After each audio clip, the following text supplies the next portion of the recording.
Good evening. Hello and welcome. You're watching Super 6 here on India Today. I'm Akshata Nantagopal, and over the next 1 hour, we'll get you all the top 6 stories of the day. But our focus particularly is going to be on the Karnataka minority quota showdown, a story that we've told you about before here on Super 6. But the reason it's again made headlines is it's not just limited now to a political fight in Karnataka, but echoed in Parliament too. And this over a comment made by DK Shivakumar over whether bringing this kind of minority quota is even possible. There was a mention about constitution in which the BJP says DK Shivakumar spoke about changing the constitution. Is that actually the case? Did the Karnataka Deputy Chief Minister speak about it? Why are we seeing so much of political back and forth and this firestorm being triggered over the constitution again? We'll be breaking that down for you and much more. Let's begin. Minority quota decision, a 4% quota in government tenders for the minority communities has become a natural talking point. And this over how the quota can become a reality. And I'll talk about that in just a bit. Let's first tell you why this decision by the Karnataka government became a flashpoint in Parliament.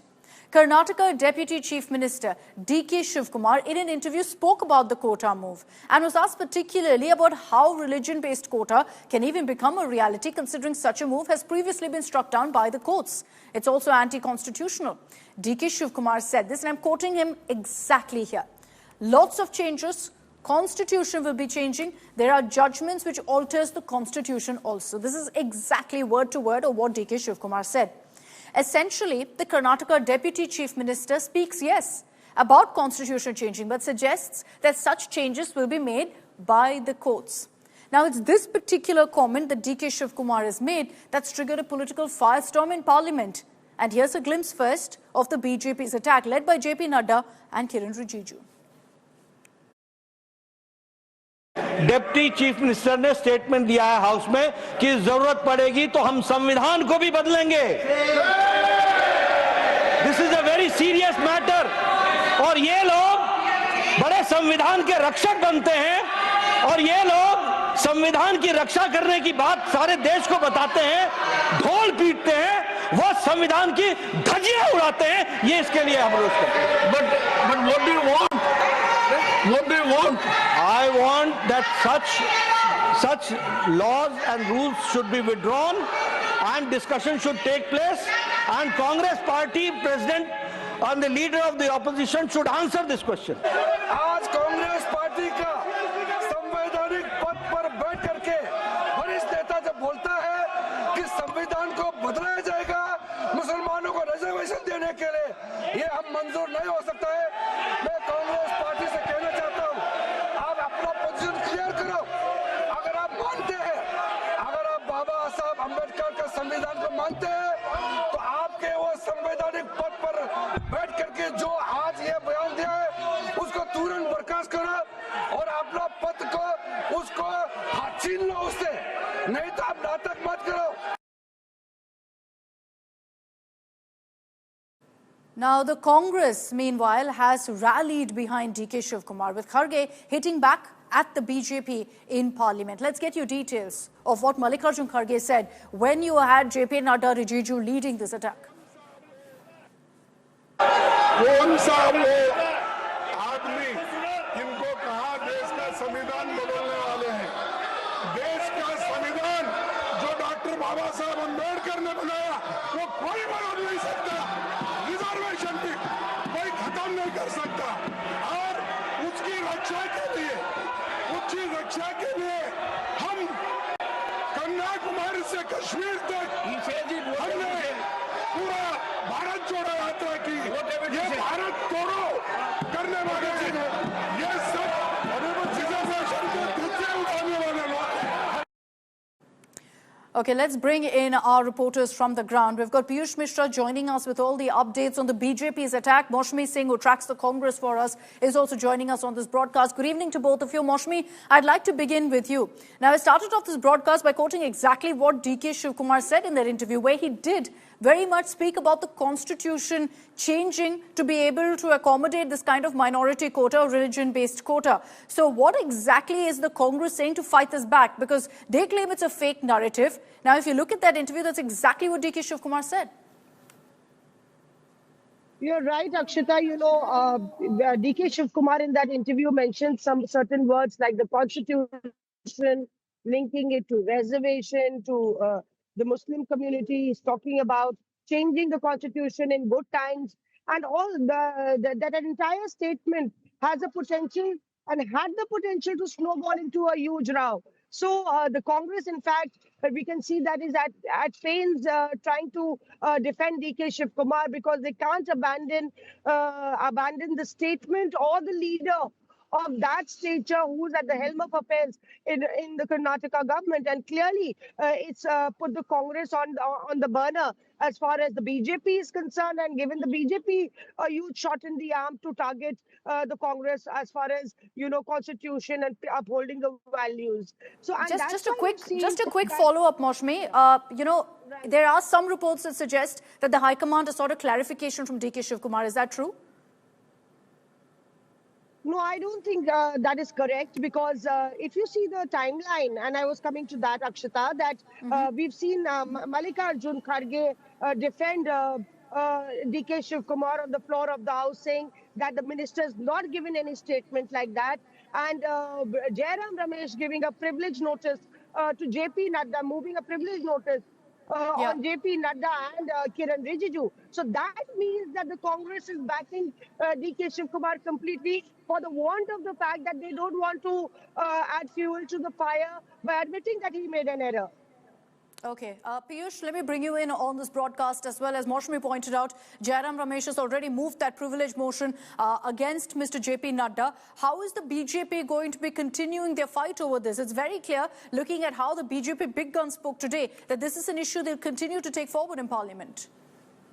Well, absolutely, Akshita. They are going to continue to take this issue forward. Why? Because a change in constitution is an issue on which BJP has also faced a lot of problems. Remember that during the Lok Sabha elections, the narrative was set up by the opposition that BJP government wants to change the constitution. They want to end reservation, and that is why they are seeking a charge so far.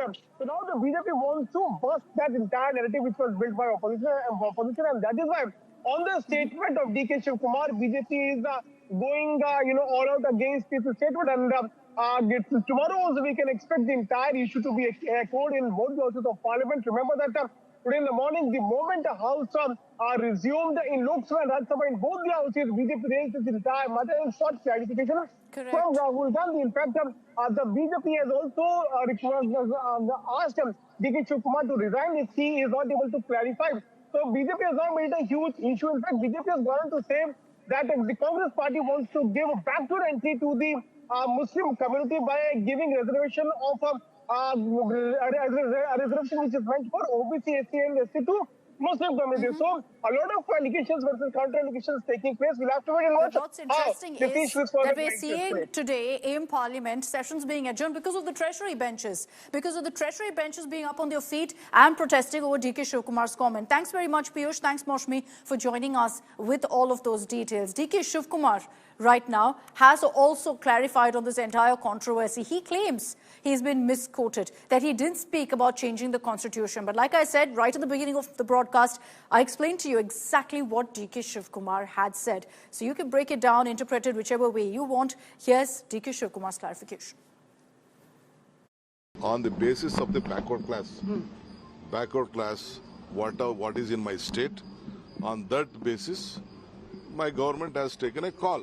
I said that let us see, let us wait for the court. In so many cases, on so many states, it may be Maharashtra, it may be Haryana, or many states on this type of reservation, people have gone to the court and courts have given various judgments. That is why I said after various judgments, the constitutions will have to have changed earlier. So that was the first clarification that came in from the Karnataka Deputy Chief Minister, where he claims that he's been misquoted. Then we spoke to him again and asked him specifically about his comment about minority quota and changing the constitution. Listen into that statement. Sir, how do you see the statement of Union Minister Rijiju targeting you that you have made a statement of changing the constitution? I have not made any statement. It is all bogus, false. They are desperate. They're desperate. I have been very sensible. I am telling Often, morning also I have given a press conference, I have tweeted it. Let they go to all the records. I have not gone to the assembly at all, number one. I have not issued any statements connected to the change in the constitution. It is all baseless. Okay, let's bring in Sagai Raj. He's joining us live from Bengaluru with more details on this. Sagai, for DK Shivakumar, this has proven to be quite embarrassing. The comment that he made in that particular interview, snowballing into trouble, not just for him, but for his party also, for the AICC in Delhi. Absolutely, but the Congress as well as DK Shivakumar have defended, stating that the BJP is trying to peddle fake news. They are trying to misquote him and misguide the people when it comes to this particular statement. So he had given a clarification stating that there are several judgments from the court which has actually changed the constitution. So he meant to say that there are amendments which have been made according to the constitution, but it has been misquoted by the BJP, whereas the BJP has cashed in the situation where they have stated that DK Shivakumar wants to change the constitution to give reservation for the minorities. And this is the kind of attitude that the Congress has. So they have targeted the Congress, keeping DK Shivakumar's statement, but the DK Shivakumar claims that he will be misquoted, and they are trying to divert the main issue by quoting his statements. Thanks very much, Sagai, for joining us with those details. Clearly, there's an attempt right now for damage control by DK Shivakumar, by the Congress High Command as well, because of the entire constitution narrative that the Congress has always used to attack the BJP, saying they're attempting to change the constitution, has now backfired, interestingly. You've got the BJP firing that now at the Congress. But let's talk about really the minority quota move in Karnataka. Is it actually possible? Let's tell you about how states have actually ensured quota for Muslims, for minorities. In Andhra Pradesh, there's 4% quota for Muslims, but this is under the OBC category. So it's non-specific really, and there are certain groups of Muslims really that are under this particular quota move. In Telangana too, there's a 4% quota for Muslims, again under OBC. So it's not really Muslim reservation per se. It's not identified to be for one particular religion, just that they're considered to be backward, so they come under OBCs. In Kerala, interestingly, there's an 8% quota in education for Muslims, and then there's a 10% quota in government jobs also for Muslims. And again, let me highlight that these are some sections of Muslims. Tamil Nadu has 3.5% quota for Muslims under OBCs. Notice here that all of the ones that I've referred to, they're all under the other backward caste groups. Now in Bihar, Muslims have been added into the most backward classes of OBCs. In OBCs, most backward classes have been identified. Muslims have been added to the group of most backward classes. This is how they've ensured reservation for some Muslim groups, citing the fact that they're socially backward. So why is it that when DK Shivakumar speaks of minority quota, he speaks about changing the constitution? Why is that the big talking point? Let's take a look at really what the constitution says on religion quota. Article 15, important here because it prohibits discrimination on religion, race, caste. If there is reservation, it means, of course, that one group gets more opportunities than the other. So it will mean discrimination on the lines directly of religion. Article 16 prohibits discrimination for employment on religious, race and caste grounds. So again, for jobs, you cannot allow discrimination on the lines specifically on the basis of religion. So Article 15 and 16, any sort of religion-based quota is going to be violative of these two articles of the Constitution. All right, we are going to continue tracking all the big political reactions because, like you heard from our reporters, this is an issue that's going to echo in Parliament tomorrow as well. But let's now bring the focus to the other big headline of the day, which is, of course, the investigation into Delhi High Court Judge Justice Yashwant Varma. Heat is mounting on him. An Apex Court-appointed panel has kicked off the in-house inquiry into what exactly happened the night of the fire in Delhi on March 14th, and whether that cash haul, which was found in a storeroom within the residence premises, belongs to the judge or not. Justice Varma claims all of this is a conspiracy against him, that the cash doesn't belong to him. But we will have clear answers only with the investigation progressing. First, a roundup of all the details, and we'll bring in our legal editor, Nalini, as well.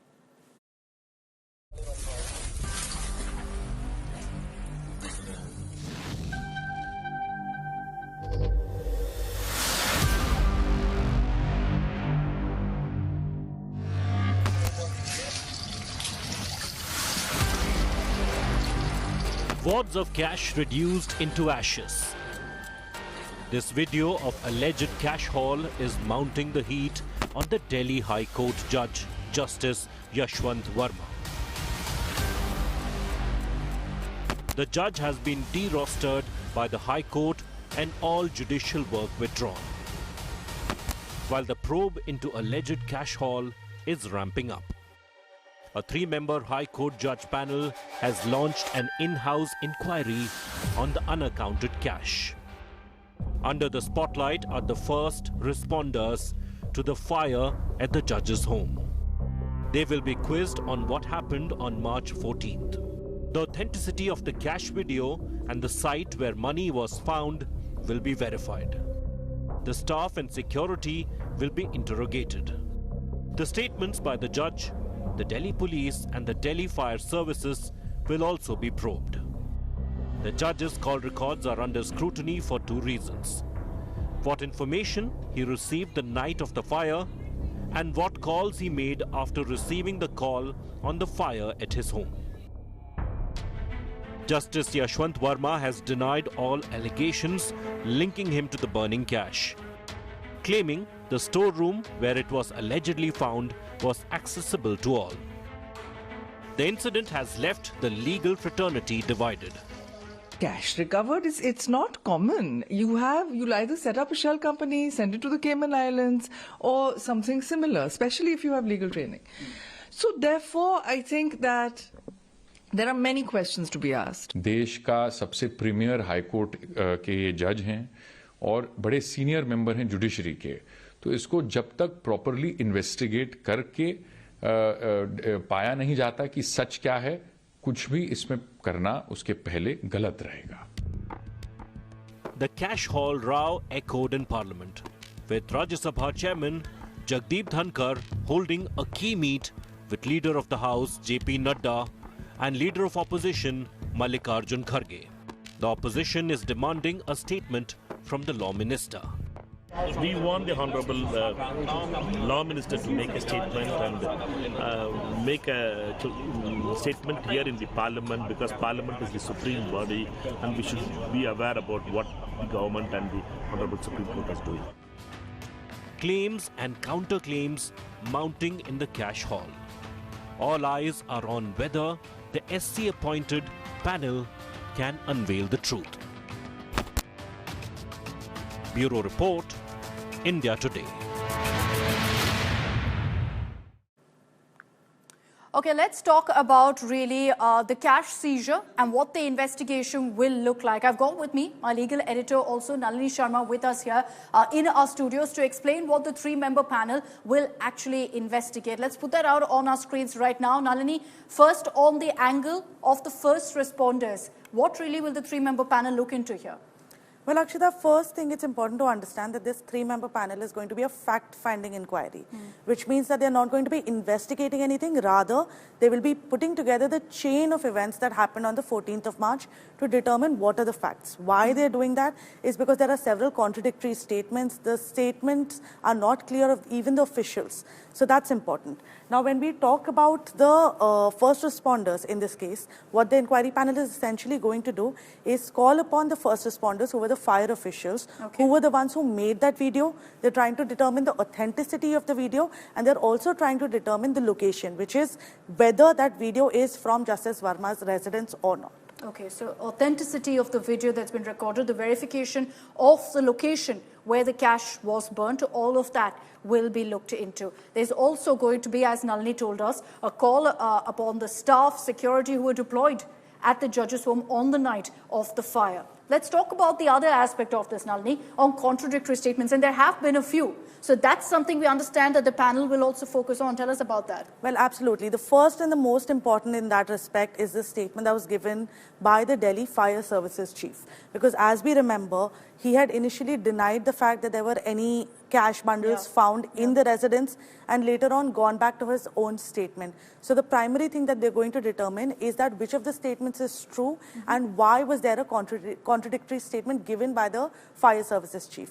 Another thing that they'll be trying to analyze is as to whether or not anybody had access to that particular storeroom where the cash was allegedly kept. Because there are again contradictory statements where the police officials say that this room was locked, but on the same side, Justice Varma clearly said that the PWD officials, people from his staff, had constant access to that room. So which of these statements is true is something that this three-member panel is going to determine to then decide what the future course of action with regard to this should be. Okay, so three aspects to what Nalini essentially said on the contradictory statements. First is between the Delhi Police Commissioner's remarks as well. There's going to be a look into that. The Delhi top cop did speak about the storeroom and in what manner it was found. On access to the storeroom where the cash was stored, was it locked, was it unlocked, did others have access into it? The fire services chief's contrary statements on cash, which Nalini referred to as well, where there was a talk about a U-turn and all of that, claiming that there was no cash first. On call records, and this is another important aspect, Nalini, on the call records also, because that will kind of establish the sequence of events, who the judge spoke to after the incident as well. Well, absolutely, Akshita, and that is going to be crucial, and Justice Varma has already been directed to not delete anything from his phone. That was put out by the Supreme Court in the press release and the details regarding the inquiry that they had put out. He's specifically been asked to not delete anything from the phone, which is going to be crucial to determine exactly who are the people who he spoke to when the fire occurred, who was the first person to inform him about the fire, and as soon as that he got to know about it, who are the people that he contacted, because on the basis of that, they will be able to determine whether or not the cash even belonged to Justice Varma, because Justice Varma has clearly stated that neither his staff nor his family members informed him about finding any cash when the fire had occurred at his residence. So it's really crucial to determine what kind of phone conversations happened during that time, because Justice Varma was not at his residence, he was not in Delhi, he was traveling out of town, so all his conversations would have happened over the phone. It remains to be seen what the committee finds regarding these facts, whether or not it points them towards a prima facie case against Justice Varma or against it, because it will be on the basis of that that the Chief Justice of India is going to decide the future course of action, whether Justice Varma will be asked to resign or whether they'll have to bring in an impeachment motion against him. So what exactly happened on the night of March 14th? And obviously call record data right now is crucial to any investigation. In this case too, as Nalini pointed out, Justice Varma wasn't at his residence when the fire broke out. So with the call records, they kind of identify when he received the information about the fire at his residence, who did he call right after he got that information. That will be crucial to identify if the judge knew about what was happening. Was he worried about the cash that was stashed there? Did he have no idea? Those call records perhaps is the most clinching bit that will prove who really is guilty or where the cash, for that matter, came from. Thanks very much, Nalini. Nalini getting us all of those details on how the investigation will progress from here. Let's get you now. Breaking news coming in.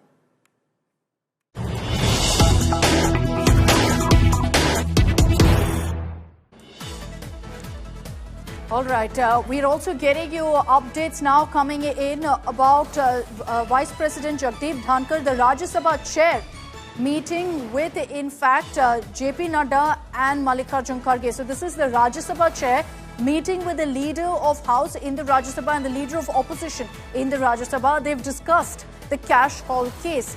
And Jagdeep Dhankar, speaking on the same, has said that the CJI, the Chief Justice of India, has made material available in a transparent manner so far, and has also said that there must be a detailed investigation. Let's play out for you what Vice President Jagdeep Dhankar said.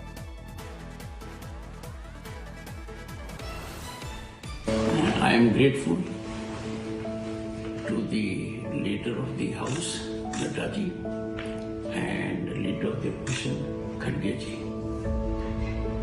We had meaningful deliberation about the issue that is agitating the mind of judiciary.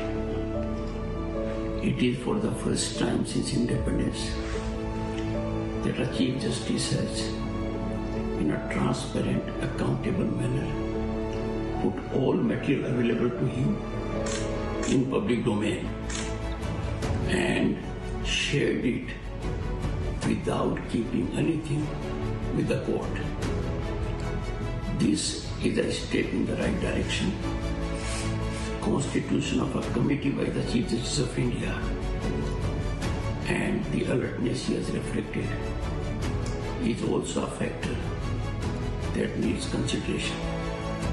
Institutions like the judiciary and legislature serve their purpose best when their in-house mechanism is effective, fast, and upholding public trust. So that's a message that came in from the Vice President as the Rajya Sabha Chair, Jagdeep Dhankar, met with the Leader of the House in the Rajya Sabha, JP Nadda, and the Leader of Opposition in the Rajya Sabha, Mallikarjun Kharge, to discuss this crucial issue of a cash haul from a judge's residence. But the biggest question mark right now is over the cash, where it came from, in what manner it was found. And there are a couple of statements on the storage room. And perhaps the state in which this storage room was found will confirm to us exactly where this cash came from.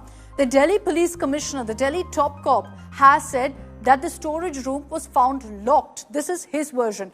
Justice Varma, in his statement, remember he's given a statement and his version of events to the Delhi High Court Chief Justice. He says that the room was unlocked, it was accessible to all, which is why I don't know whose cash this is. Now, the Delhi High Court Chief Justice in his report has said very clearly that those living in the bungalow could only access it as far as I know, as far as I could see, he says prima facie. Now, the Delhi Police Commissioner in his report to the Delhi High Court Chief Justice says the room was adjacent to the guard room. So, in fact, the CRPF used to stay there close by and the storage room was locked. Justice Varma says that useless household items were kept in that room and it was open at all times.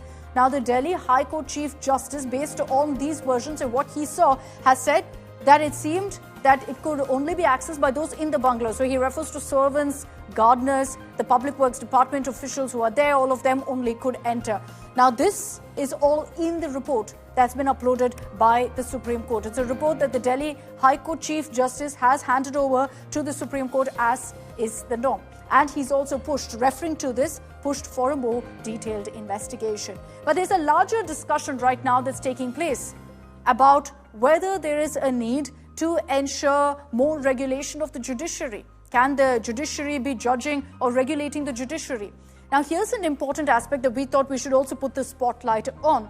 As far as assets of High Court judges go, less than 7% of High Court judges actually disclose their assets. And that's a very worrying number, because then there's questions about how they can actually be transparency when we don't even know what kind of assets they own. 763 High Court judges are there. Out of that, a mere 49 have actually made declarations on what assets they own. So when we break that down, it's less than 7%. It's not mandatory for judges, mind you, so they're not in violation of any norm or any law. Public asset disclosure is not mandatory. It's a choice, and that's been ruled by the Supreme Court, which has said judges have the choice to go ahead and reveal their assets. And so using that, you got less than 7% actually saying that these are the assets I own. Now, in the Punjab and Haryana High Court, 29 out of the 53 judges have declared their assets. We peg this as one of the higher ones. The other high courts, there's very few judges who have actually put out their details. For example, the Delhi High Court, 39 judges in the Delhi High Court, only 7 have declared their assets. Now, of course, there's a big spotlight on the Delhi High Court, considering Justice Yashwant Varma and this entire controversy surrounding him.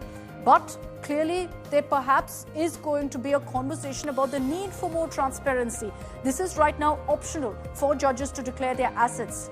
Should there be more steps to ensure that judges also are accountable? The judiciary too is accountable and must give details about what assets they own, a mere basic step really in ensuring transparency. Interestingly, today the announcement was made that members of parliament, our parliamentarians, have received a salary hike, a pay rise for them, and a pension hike as well. So let's break down for you how much our MPs now will be earning. It's a 24% hike that they've received in their monthly salaries effective April 1st. Don't compare it to your own appraisal, but it's a 24% hike that they've received. MP's salary will now be 1.24 lakh per month. It's increased to this much, to 1.24 lakhs now. So from April, this will be their revised salary. The daily allowance has been raised from 2,000 to 2,500 rupees. This is the daily allowance that they are given. What about pension? These are for former MPs. It's been increased from 25,000 rupees to 31,000 rupees per month. Now, additional pension for service beyond 5 years has also been raised. So those MPs who've been in Parliament for more than 5 years get an additional pension amount. It was earlier 2,000. It's become now 2,500 rupees per month. This hike is based on the MP Salary Act and Cost Inflation Index.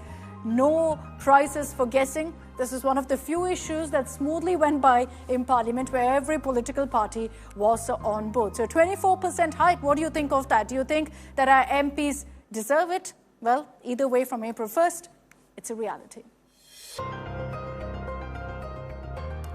Let's now get you a ground report from Manipur. It's been 2 years since the violence broke out, triggering that deep divide between the Meitei and Kuki communities.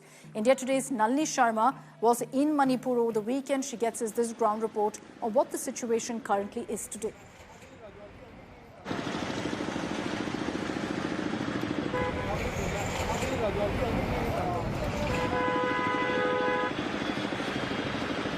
Bringing you this exclusive ground report from the ground in Manipur. We're going to divulge exactly what is the status in the state right now, how are the Kuki and Meitei communities dealing with each other, what are the security forces doing, and what remains to be seen in the days ahead.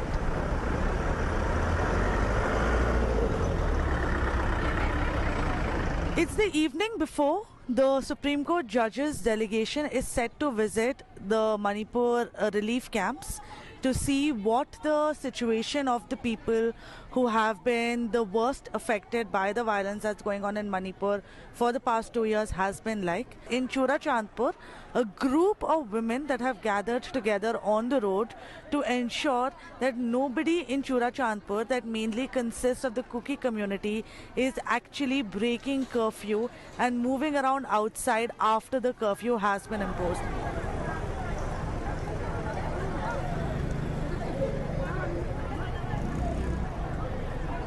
Can you tell us a little bit about what is it that all of you have gathered here to do? Actually, ma'am, we are gathered here for the safety and ensuring peace among ourselves. Like we, the mother, have gathered here to ensure safety and peace among us. All of your mothers? Yeah. And how many women are here at a time? We are almost 100 and above. Women said almost 200 are here from various localities. There are several teams of multiple security forces, including the Indian Army, the Assam Police, the BSF, the CRPF, who are all present here, and they are all ensuring that curfew is maintained and strictly followed by everyone.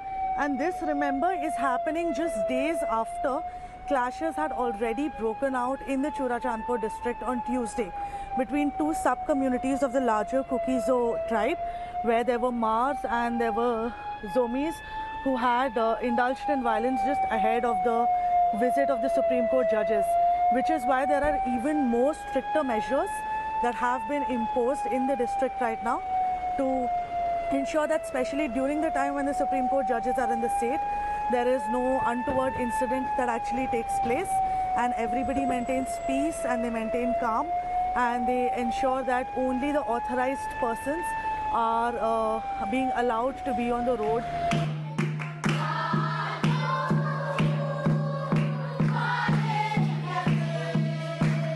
We are right now inside the Churachandpur relief camp where the Supreme Court judges had visited earlier in the morning today, and let's show you what it looks like from inside. So you can see that there are separate rooms or places that have been designated for people to stay in, and these are divided by mere curtains as doors as well as acting as walls inside. And what we are given to understand is that one space or one room has been allotted to one family, which means that there are several rooms which have 8 to 9 people living, because this has been done irrespective of what the size of the family is. Another interesting thing that has been told to us during our visit here is that you can see that these curtains are hanging by wooden rods or wooden planks. What we've gotten to know, and several of the persons living here have told us, is is that all of these wooden planks were put in place just 2 days before the Supreme Court judges were set to arrive here at this relief camp. In fact, even all of the curtains that you see behind me were handed over to the IDPs who are living here just 2 days before the Supreme Court judges were coming.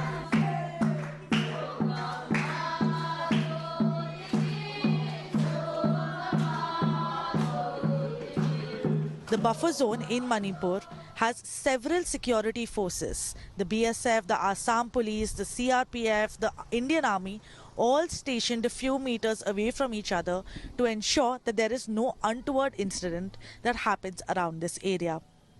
Interestingly enough, the Indian government on paper has opened up the buffer zone to allow free movement of the people from the Kuki community to the Meitei community and vice versa. But what is the reality on the ground? Well, the reality on the ground is very different. Never in the history of India have two communities been geographically and socially divided to such an extent like the Meiteis and the Kukis have been in Manipur today. They do not visit each other at all. Kukis and Meiteis are not allowed to go to each other's region, not by the security forces, but by the people themselves. Which is why even during the visit of the Supreme Court judges today, the Supreme Court judge who is a Meitei, Justice N. Koteswar Singh, did not visit the Kuki-dominated areas. And speaking of legends redefining the rules of age, listen in to what superstar Salman Khan had to say during the trailer launch of his film Sikandar. He was asked about his co-star Rashmika Mandanna and the fact that there's a 31-year age gap between the two, and she acts as essentially his lover in the film. He had a rather cheeky take on it. Listen in. वे बोलता है कि 31 years का difference है heroine और मुझ में. अरे जब हीरोइन को ये प्रॉब्लम नहीं है, हीरोइन के फादर को प्रॉब्लम नहीं है, तुमको क्यों प्रॉब्लम है भाई? अब जब इनकी शादी हो जाएगी, बच्ची हो जाएगी, हाँ, बड़ी स्टार हो जाएगी, वो सब भी काम करेंगे ना. मम्मी का परमिशन तो मिल ही जाएगा, है ना? It's been something that's, of course, long been debated, but Salman Khan essentially dismissing it, saying that there's nothing wrong with it, and, of course, has his usual quirky take on that controversy. All right, that's all we have time for in this edition of Super 6. Thanks very much for tuning in.